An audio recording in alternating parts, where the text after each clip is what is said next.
भाई एक मिनट, आपका काम है सवाल पूछना, मेरा काम है जवाब देना।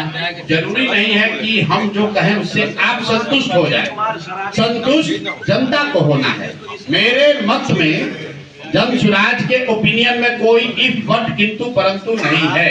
हम क्लियर है, जन सुराज की सरकार बनेगी, शराबबंदी को हटा दिया जाएगा, बात खत्म हो गई। और क्या करेंगे, और क्या बिहार में और क्या करेंगे उसको लेकर जो 5 बातें हम लोग बता रहे हैं कि बिहार को पहला लक्ष्य ये है कि अगले 10 वर्ष में देश के 10 अग्रणी राज्यों में शामिल कराया जाए।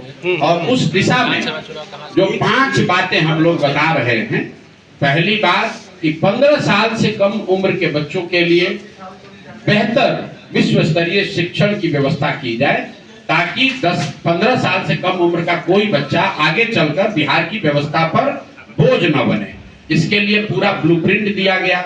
ये भी मैंने बताया कि जब तक सरकारी व्यवस्था नहीं सुधरेगी, इसको भी ध्यान से सुन लीजिए, जब तक सरकारी स्कूलों की व्यवस्था हम लोग न सुधार पाए, क्योंकि एक दिन में तो सुधरेगा नहीं, 2 साल 4 साल 5 साल 10 साल लग सकता है, तब तक यहाँ के लोगों को, खासकर गरीब जनता को, ये सुविधा जन सुराज की सरकार में होगी कि आप अपने बच्चे को प्राइवेट स्कूल में भेजिए और उसका रिएम्बर्समेंट, फीस का रिएम्बर्समेंट सरकार से लीजिए।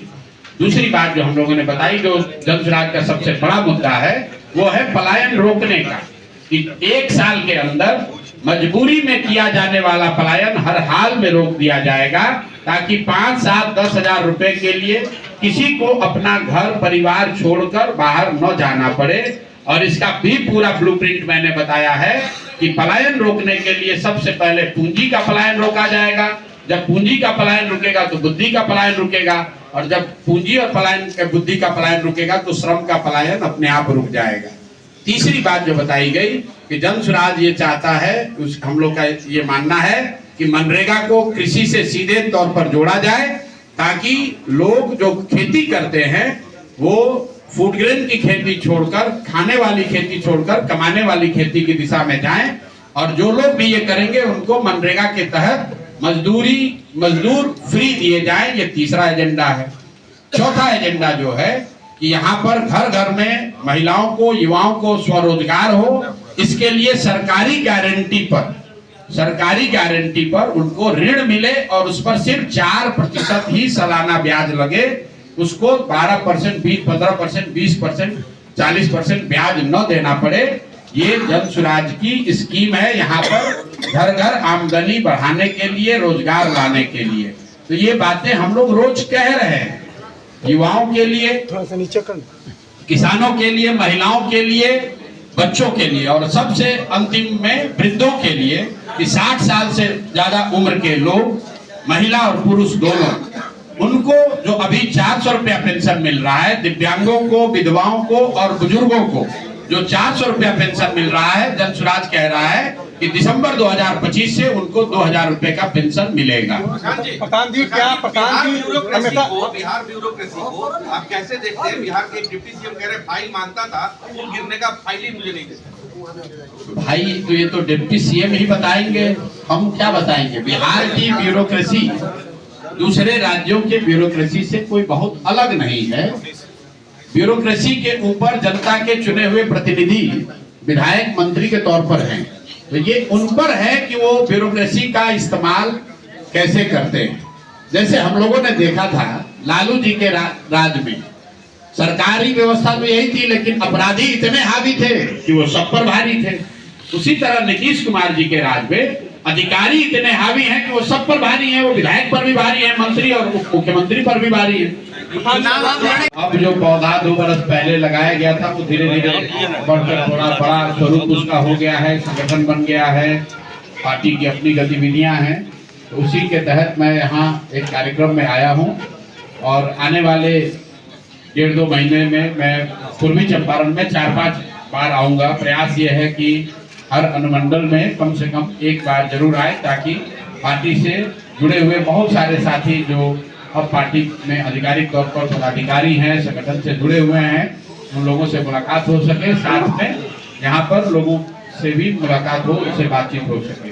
तो मुझे इतना ही कहना है। आप सब आए हैं, वो आपका जो सवाल है, अगर आप जो सवाल पूछना चाहते हैं वो पूछ सकते हैं। बहुत बहुत धन्यवाद। विधानसभा में हो रहा है कि मैंने तुम्हारे बाप को जिताया, ये बोल रहे हैं कि हमारे चलते 3 बार मुख्यमंत्री बने। सीएम ने कहा कि मेरे चलते तुम्हारे बाप मुख्यमंत्री बने, और वो कह रहे हैं कि हम लोग के चलते वो मुख्यमंत्री 2 बार बने। चलिए, वो तो उनके बीच का मामला है, उस पर हमसे आप क्या टिप्पणी चाहते हैं? लालू जी और नीतीश जी, जहाँ तक पब्लिकली हम लोग जानते हैं, दोनों ने साथ में राजनीति करी है। लंबे समय तक ये लोग साथ में भी रहे हैं, लंबे समय से तक अब एक दूसरे के विरोधी भी रहे हैं। तो जब आप इतनी लंबी राजनीति साथ में करते हैं तो एक दूसरे का बहुत जगह सहयोग भी किया होगा और कई जगह एक दूसरे का विरोध भी किया होगा। तो ये कोई बहुत महत्व का विषय नहीं है। जब आदमी साथ में नहीं रहता है तो कहता है कि हमने ही तुम्हें बनाया था, तो साथ में रहता है तो दोनों कोई मतभेद होगा नहीं। एनडीए की तरफ से नीतीश जी का चेहरा डिक्लेयर हो गया है, एक तरफ तेजस्वी यादव का चेहरा है। क्या वाकई में जब बिहार की जनता इन दोनों चेहरों को एक्सेप्ट करेगी या नया चेहरा? एनडीए की ओर से कोई चेहरा डिक्लेयर नहीं हुआ। ये आप लोग भ्रम मत पालिए और भ्रम फैलाइए मत। ये तो हम जैसे लोग मांग कर रहे हैं कि एनडीए की ओर से नीतीश जी का चेहरा डिक्लेयर किया जाए। एनडीए में अगर दम है तो जिनके चेहरे पर वो लोग सरकार चला रहे हैं, क्योंकि नीतीश जी तो सरकार चला नहीं रहे, उनका चेहरा मात्र है। तो एनडीए में अगर दम है, खासकर भाजपाइयों में अगर दम है, तो वो घोषित करें कि अगले मुख्यमंत्री नीतीश कुमार ही होंगे, तब न उनको चेहरा माना जाएगा। बाकी तो नीतीश कुमार मुख्यमंत्री हैं ही। अभी तक भारतीय जनता पार्टी की ओर से प्रधानमंत्री जी ने या अमित शाह ने ये नहीं कहा है कि अगले मुख्यमंत्री नीतीश कुमार ही होंगे। प्रधानमंत्री जी आए, उन्होंने कहा ये बिहार के लाडले मुख्यमंत्री हैं। उन्होंने ये नहीं कहा कि यही अगली बार मुख्यमंत्री होंगे। जो लोग भी बिहार की राजनीति को देखते समझते हैं, उनको ये मालूम है कि नीतीश कुमार जी अब नवंबर के बाद मुख्यमंत्री नहीं रहेंगे, चाहे बिहार में परिणाम कुछ भी हो। अगर कहीं एनडीए को सफलता मिल गई तो भी मुख्यमंत्री भाजपा वाले उसको बनाएंगे जिसको अमित शाह और मोदी जी बनाएंगे।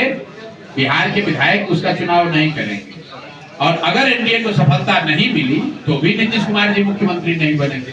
तो एक बात तो आप हमसे लिख कर ले लीजिए कि नवंबर में बिहार में नीतीश कुमार मुख्यमंत्री नहीं रहेंगे। कोई मुख्यमंत्री बने, लेकिन नीतीश बाबू मुख्यमंत्री नहीं रहेंगे। उनके, मैंने पहले भी कहा था कि उनके राजनीति का ये अंतिम दौर चल रहा है और अब उनके मुख्यमंत्री काल का अंतिम 6-7 महीना चल रहा है। बिहार में जो पहली दफे पद यात्रा आपने शुरू की थी, तब से आपको कहा गया कि आप बीजेपी के बीटी बने। इस बीच में जब आपका पद यात्रा समापन हुआ तो कई वीडियो आए, जिसमें वीडियो नीतीश कुमार का। नीतीश कुमार कहते हैं सभी साथियों का यहाँ पर समय निकाल कर आने के लिए धन्यवाद। जैसा कि आप देख रहे हैं, मैं यहाँ पर कल्याणपुर में मेरी एक सभा है, वहाँ पर उसी रास्ते में मैं हूँ और मेरे साथ जिन जो लोग बैठे हुए हैं, मैं एक बार आपका परिचय करा दूँ। किशोर कुमार मुन्ना जी हैं, जो 2 बार के पूर्व विधायक हैं और पार्टी में जनसुराज दल के राष्ट्रीय सचिव हैं, संगठन का काम देखते हैं। उनके बगल में रामबली चंद्रवंशी जी हैं, जो पूर्व एमएलसी हैं और पार्टी के कोर कमेटी के मेंबर हैं, वरीय साथी हैं। हमारे बगल में बैठे हुए हैं डॉक्टर मंजर नसीम साहब, जो आपके जिले के प्रसिद्ध डॉक्टर हैं और जनसुराज के बनाने वालों में शुरुआती दिनों से इस जिले से सबसे सक्रिय सदस्यों में रहे हैं। मेरी दाहिने साइड अफाक अहमद साहब हैं, जिनको कि आप लोग जानते ही हैं, पार्टी समर्थित पहले एमएलसी उम्मीदवार हैं। बगल में ललन यादव जी हैं, पूर्व आईएएस अफसर हैं, मुंगेर जिले के हैं और पार्टी में वरीय पदाधिकारी हैं। इनके पिताजी विधायक भी रहे हैं, ये खुद रिटायर्ड आईएएस अफसर हैं। बगल में राघवेंद्र पाठक जी बैठे हुए हैं, जो पार्टी की ओर से पूर्वी चंपारण के इंचार्ज हैं, प्रभारी हैं।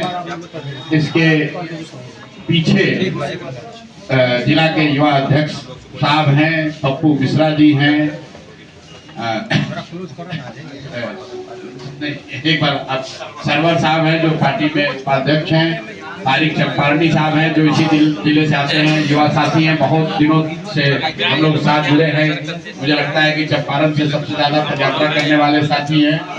ए.के. द्विवेदी साहब से भी आप लोग शायद परिचित होंगे। ये पहले हमारे अंशु बाबू का नाम नहीं आ रहा है सर, अंशु बाबू का भी नाम होना चाहिए। रुक जाइए भैया। ए.के. द्विवेदी साहब हैं जो पहले जिले के प्रभारी थे और अभी पार्टी के बड़े साथी हैं, पूर्व IAS अफसर हैं। अभय शर्मा साहब हैं और हमारे साथ MP मंडल साहब हैं, ये भी पार्टी के हेडक्वार्टर के इंचार्ज हैं, वरीय पदाधिकारी हैं और ex IAS अफसर हैं। इसके साथ मेरे कई साथी जो यहाँ चंपारण के हैं, जो मोतिहारी से जो पीछे से भाई साहब बता रहे हैं अंशु जी हैं, वैसे कई साथी जो हमारे साथ आए हैं, इन सबका स्वागत है। एक बार आपसे परिचय करा दिया। जैसा कि आपको पता है, जब मैं करीब 2 बरस पहले, दुनिया में तो कहीं कोई प्रमाण है नहीं, जबरदस्ती का गलती का तो कोई उत्तर है नहीं, दुनिया में कहीं कोई, आज से नहीं, करीब करीब पिछले 200 साल में अलग अलग देशों में, अलग अलग राज्यों में शराबबंदी का प्रयोग किया गया है। लेकिन लोगों का ये अनुभव है, एविडेंस है कि इससे पहली बात कि शराबबंदी को लागू करना करीब करीब असंभव है। दूसरी बात कि अगर आप इस तरह का कानून लगाएंगे तो इससे नुकसान है ज्यादा है, फायदा कम है। इसलिए शराब को रेगुलेट करने की जरूरत है कि घर घर खुलवाइए मत। खुलवाया भी किसने था? नीतीश कुमार नहीं खुलवाया था। बिहार में हर गांव में, पंचायत में शराब का ठेका किसने खुलवाया था? नीतीश कुमार। और अभी मान लीजिए कि हम तो इतना ही कह रहे हैं, नीतीश कुमार को छोड़िए, जो भाजपाई हैं उनसे पूछिए, भाई शराबबंदी इतना बढ़िया चीज है, अभी तुम कुंभ का इतना ढोंढोरा पीटे हो, यूपी में लागू करा दो शराबबंदी, हम लोग भी स्वीकार कर लेंगे। इतना बढ़िया मिठाई बिहार के आदमी को काहे दे रहे हो भाई? यूपी के लोगों को भी खिलाओ, मध्य प्रदेश और राजस्थान के लोगों को भी खिलाओ। ऐसा तो कहीं नहीं कहा गया है कि बिहार के लोगों को ही शराबबंदी से फायदा होगा, यूपी को नहीं होगा। अगर फायदा दुनिया में तो यही लगता कि भाई मिड डे मील तमिलनाडु से शुरू हुआ, उसका फायदा हुआ तो हर राज्य में लागू हुआ, पूरे देश में लागू हुआ। आंगनवाड़ी सेंटर तमिलनाडु से कामराज जी के नेतृत्व में शुरू हुआ, पूरे देश में आंगनवाड़ी सेंटर बनाया गया। अगर बिहार के शराबबंदी से गरीबों का, महिलाओं का फायदा है, तब तो भाजपाई और दोषी हैं कि भाई इतना बड़ा मुरब्बा, इसको तुम देश भर में काहे नहीं बांट रहे हो, बिहार के लिए काहे रखे?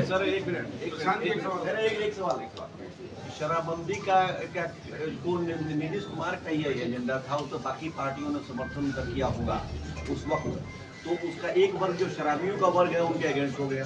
और एक ही जब किसी चीज पर तस्करी जो बंदी होती है, तो तस्करी जैसे स्मैक, चाय, आम, हम लोग के पार्टी में चर्चा चल रही है, कई साथी बैठे हैं और हम लोग ऐसा मानते हैं कि अधिग्रहण जो है ये पूरी तरह से गैर कानूनी है और इस पर किस तरह से लोगों के साथ खड़ा होना है, दोनों चंपारण के लोगों को इकट्ठा करके, जो लोग प्रभावित हैं, क्योंकि करीब 1 लाख एकड़ जमीन जिसका सेटलमेंट ऑलमोस्ट 1950 में ही कर दिया गया, जिसका रसीद कट गया, रजिस्टर 2 में नाम चला गया, अब उसको वापस से सरकार अधिग्रहित नहीं कर सकती है। लीगली भी हम लोग इसको एग्जामिन करा रहे हैं, लेकिन हम लोग को ऐसा लगता है कि ये जो सरकार अध्यादेश लेकर आई है, जो कानून सरकार ने बनाया है, ये बिल्कुल गलत है। न ये समाज के स्तर पर टिकेगा, न कोर्ट में टिकेगा, और जन सुराज अपनी पूरी ताकत से उन लोगों के साथ खड़ा होगा जो इससे प्रभावित हैं। करीब करीब चंपारण में 50% से ज्यादा लोग, इंक्लूडिंग मोतिहारी में जो लोग बसे हुए हैं, ये सब 70 से 80%। अब हमारे पास एकदम आंकड़ा नहीं है, लेकिन 50% से ज्यादा लोग इससे प्रभावित हैं और जन सुराज आपके साथ खड़ा है। हम लोग इस पर एक बड़ा कार्यक्रम भी अभी शुरू करने वाले हैं, अप्रैल में चर्चा चल रही है। ये बिल्कुल गलत है, लेकिन ये सिर्फ बेतियाराज की जमीन का मामला नहीं है। सरकारी गर्मजरुआ और गर्मजरुआ खास, इसको लेकर सरकार की जो गलत नीति है, उसकी वजह से बहुत सारे परिवार अक्रॉस बिहार, उनके पास जमीन तो है, लेकिन उस जमीन का रियल मालिकाना हक उनके पास नहीं है। वो जमीन बेच नहीं सकते हैं, उस पर लोन नहीं ले सकते हैं। अगर लार्जर परिप्रेक्ष्य में देखें तो जनसुराज कह रहा है कि बिहार में बड़े स्तर पर भूमि सुधार की जरूरत है। अभी आप देख रहे हैं जमीन का सर्वे हो रहा है, घर घर में लड़ाई झगड़ा लगाया जा रहा है, घर में हर घर से 2000, 5000, 10,000, 20,000 की वसूली हो रही है और ये जो वंशावली बनाने का सरकार ने नियम बनाया, पहले सरपंचों को दिया, फिर अधिकारियों को दिया, अभी सेल्फ डिक्लेरेशन कर दिया है। और कई लोग पैसा लेकर अपने बहन का, अपने फुआ का जो वंशावली गलत बनाकर दे रहे हैं, उनको ये समझ में नहीं आ रहा है कि साल 2 साल के बाद ये सारी जमीन डिस्प्यूटेड हो जाएगी, कोई केस कर देगा। इसलिए यहाँ भूमि सर्वेक्षण रुकना चाहिए, भूमि सुधार होना चाहिए, और इस तरह की अधिनियम बनाकर, कानून बनाकर जो पहले से सेटल जमीन है उस पर सरकार कब्जा करना चाहती है, लोगों का जमीन छीनना चाहती है, तो सरासर गलत है। जमीन में सबसे बड़ी लिटिगेंट यहाँ बिहार सरकार ही है। कई लोग, आप लोगों ने कभी पूछा नहीं है, यहाँ पत्रकार लोग बैठे इतना सवाल पूछ रहे हैं, किसी मिनिस्टर से आपने नहीं पूछा कि 10 बरस विनोबा भावे यहाँ पैदल चले, भूदान आंदोलन हुआ, लाखों एकड़ जमीन लोगों ने दान में दिया, वो जमीन आज किसके पास है? वो जमीन किसके पास है? किसी के पास नहीं पता है कि लाखों एकड़ जमीन जो लोगों ने भूदान में दिया उसका मालिकाना हक आज किसके पास है? किसी को पट्टा दे दिया, जिसको पट्टा दिया उसको कब्जा नहीं दिया, जिसको कब्जा है उसके पास पट्टा नहीं है, जिसके पास दोनों नहीं है उस जमीन का मालिकाना हक उसके पास नहीं है, तो उस जमीन की प्रोडक्टिविटी कुछ नहीं है। इसीलिए जन स्वराज के एजेंडे में भूमि सुधार, कॉम्प्रिहेंसिव भूमि सुधार लागू करना बिल्कुल टॉप एजेंडे में है। जी 15% बाप रे, इतने बड़े बड़े नेता लोग हैं, हम लोग को कोई 15% का रहा है, यही बहुत बड़ी बात है। देश में चुनाव होता है तो ईवीएम पे सवाल उठता है, ईवीएम पे आपका क्या रुख है? ईवीएम पे मेरा रुख बहुत पहले से बिल्कुल क्लियर है कि ईवीएम या उस तरह की जो भी व्यवस्था है उस पर कोई लूज टीका टिप्पणी नहीं करनी चाहिए। या तो मैं कहूं कि मुझे ईवीएम पर भरोसा नहीं है, अगर ईवीएम पे भरोसा नहीं तो मुझे कहना चाहिए कि जब तक ईवीएम नहीं हटेगा तब तक चुनाव नहीं लड़ेंगे।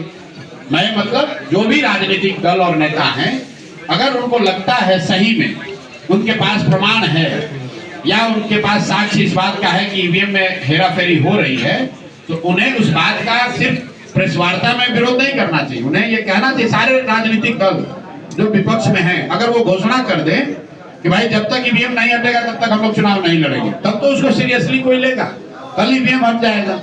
लेकिन ऐसा नहीं हो सकता है कि जब चुनाव जीते तो ईवीएम अच्छा है और जब चुनाव हार गए तो कह रहे कि ईवीएम में अब ठीक नहीं है, तब जनता भी इसको सीरियसली नहीं लेगी। जहां तक मेरा अपना व्यक्तिगत मत है, मैं ऐसा नहीं मानता हूं कि ईवीएम को बड़े पैमाने पर हैक किया जा सकता है, ऐसा मैं नहीं मानता हूं।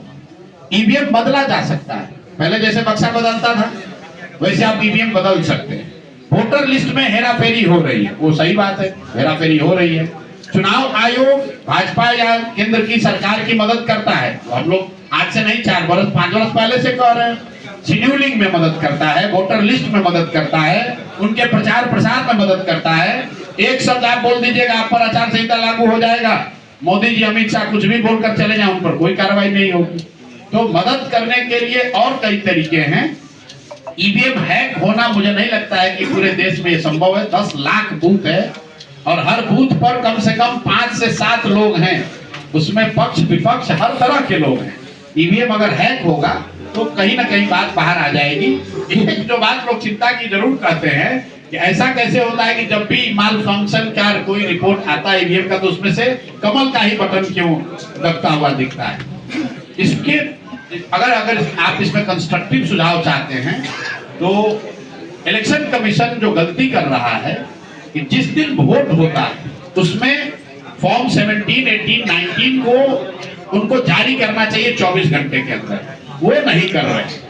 क्योंकि जब वोटिंग हो जाती है ईवीएम सील होते समय एक फॉर्म बनता है, फॉर्म I-20 जो है वो काउंटिंग के बाद बनता है, 19 वोटिंग के बाद बनता है। तो जब 19 आप जारी नहीं कर रहे हैं तो शाम में बताता है कि 56% वोट हुआ और काउंटिंग हो रहा है 62% का। वो विषय है।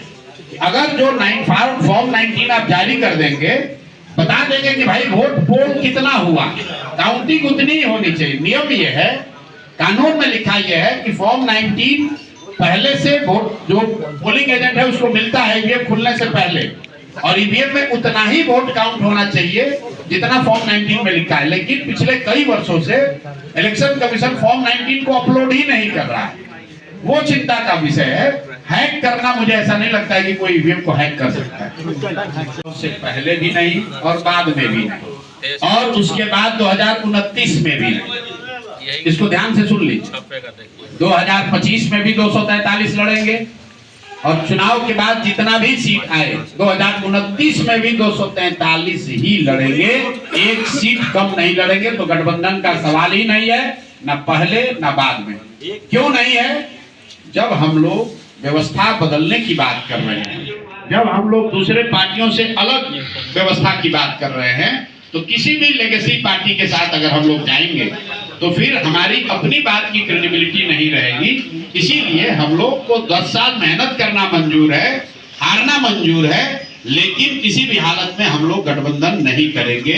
जिस ईमानदारी और शुद्धता से इस प्रयास को शुरू किया है, उसमें कोई कॉम्प्रोमाइज न आज होगा, न इस चुनाव के समय होगा, न चुनाव के बाद होगा। कम से कम जब तक जनसुराज में हमारी कुछ ताकत है, तब तक इसके बताए हुए सिद्धांतों पर, इसकी नीतियों पर, कार्यक्रमों में कोई चेंज होने का, कोई कॉम्प्रोमाइज होने का सवाल नहीं है। मैंने पहले भी कहा है, जब हम यहाँ पर पूर्वी चंपारण में आए थे, तो इन इलाकों से हम गए हैं 10 आदमी 20 आदमी के साथ पैदल चले। हमारे साथ तो आज बहुत सारे लोग हैं। उस समय तो 10 आदमी भी नहीं था। उस समय भी मैंने कहा है कि चाहे 10 बरस लग जाए, मैं जो बात कह रहा हूँ इससे पीछे नहीं हटूंगा, और आज उसी बात को दोहरा देता हूँ। मैं यहाँ मंत्री विधायक बनने नहीं आया हूँ। मुझे ऐसा लगता है कि बिहार के बच्चा होने के नाते, बिहार का लड़का होने के नाते मेरी ये जिम्मेवारी है कि जो भी भगवान ने मुझे बुद्धि शक्ति दी है, इस राज्य की स्थिति को, यहाँ के लोगों के जीवन को सुधारने के लिए मुझे कुछ करना चाहिए। मैं उस काम को अपनी शक्ति से, ईमानदारी से कर रहा हूँ। परिणाम क्या होगा इसकी चिंता किए बगैर कर रहा हूँ।